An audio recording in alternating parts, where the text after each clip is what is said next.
वो कहते हैं ना, गीदड़ भी घेर लेते गर्दिश में शेर को।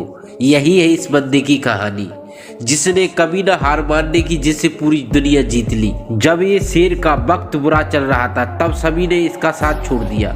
कोई कह रहा था कि शेर बूढ़ा हो गया है, तो कोई कह रहा था बूढ़े शेर को जंगल से निकालो। लेकिन वो शेर ने कभी हार नहीं मानी और लगा रहा अपनी सल्तनत को वापस लाने में। फिर एक दिन उसकी दाढ़ इतनी तेज थी कि सबने उसके सामने अपने सिर झुका दिए। जी हाँ, हम बात कर रहे हैं किंग कोहली की, जिसकी कमबैक की कहानी से हमें यह सीख मिलती है कि हालात आपके कितने भी खिलाफ हो, चाहे वक्त आपके कितने ही विपरीत हो, हमें कभी भी हिम्मत नहीं हारनी चाहिए। बात है कोलकाता के ईडन गार्डन की। यही वो मैदान था जिसने कोहली का 17वां शतक देखा था। आखिरी बार विराट ने बल्ला यही लहराया था। इसके बाद वक्त पूरी तरह से बदल गया। 2.5 साल बीत गए लेकिन कोहली ने अपना बल्ला हवा में नहीं लहराया। इस बीच कोहली अपनी फॉर्म के साथ अपना नाम, अपनी कप्तानी, अपने फैन एक एक कर खोते चले गए। जो कल तक पूरे देश का हीरो था, सबके लिए विलन बन गया था। कई अखबार और पूर्व क्रिकेटर ने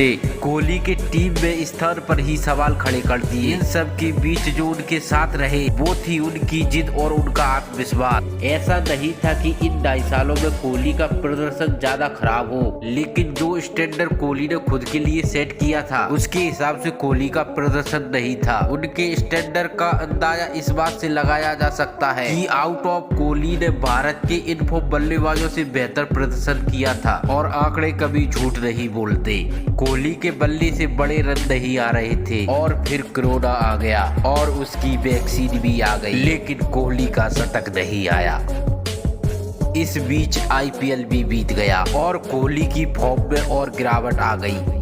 भारत वर्ल्ड कप के ग्रुप स्टेज से भी बाहर हो गया। विराट ने T20 की कप्तानी छोड़ दी तो उनसे वनडे की कप्तानी भी छीन ली जाती। देखते ही देखते विराट का पूरा साम्राज्य पूरी तरह से खत्म हो जाता है और सभी लोग कोहली को ट्रोल करते हुए लिखते हैं विराट फिनिश। क्या यही तक था कोहली का विराट सफर? वो कहानी ही क्या जिसका अंत इतनी आसानी से हो जाए। और वैसे भी कहते हैं ना, जितना कठिन संघर्ष होगा जीत भी उतनी शानदार होगी।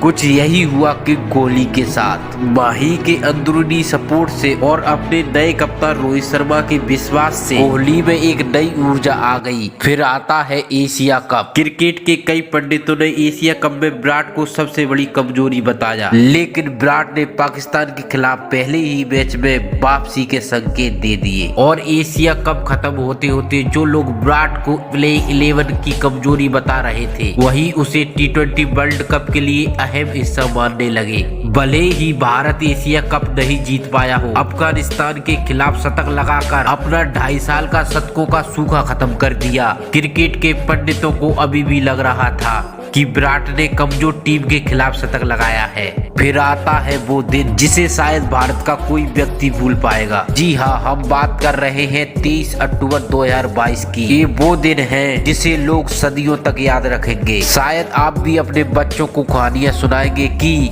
आपने उस लेजेंड को उस दिन खेलते हुए देखा था। आपने विराट को भारत का सीना करोड़ों हिंदुस्तानियों के साथ गर्व से ऊंचा करते हुए देखा था। पाकिस्तान के 159 रन के जवाब में भारत 31 रन पर अपने 4 विकेट गंवा देता है। भारत की हार साफ दिखाई दे रही थी। मैदान में मौजूद लगभग 1.25 लाख लोग और पूरी दुनिया में टीवी से चिपके करोड़ों लोग, सभी को लगा कि भारत को यहाँ शर्मिंदा होना पड़ेगा। तभी 140 करोड़ हिंदुस्तानियों का बोझ कंधे पर लिए मैदान पर आते हैं किंग कोहली। उन्होंने हार्दिक के साथ जी तोड़ मेहनत कर एक पार्टनरशिप लगा दी, लेकिन फिर भी भारत की जीत बहुत दूर दिखाई दे रही थी। आखिरी 8 गेंदों पर 28 रन चाहिए थे और बॉलिंग कर रहे थे रफ्तार के सौदागर हारिस रॉफ। कोहली ने हारिस के खिलाफ लगातार 2 छक्के लगाकर भारतीय दर्शकों में जैसे जान ही फूंक दी हो और अंतिम ओवर में एक छक्का लगाकर मैच को खत्म ही कर दिया। इस जीत के बाद कोहली ने अपना बल्ला हवा में लहराया तो कोहली की आंखों में आंसू थे, लेकिन वो आंसू नहीं सैलाब जो कोहली के अंदर पिछले 3 सालों से भरा हुआ था। कोहली ने भारत के लिए वो करिश्मा कर दिया था जो सपनों से परे था।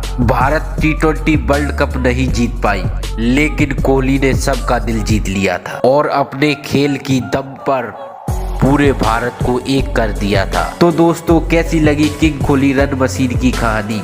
प्लीज कमेंट में अपनी राय जरूर लिखें। साथ ही वीडियो को लाइक करके चैनल को सब्सक्राइब करें।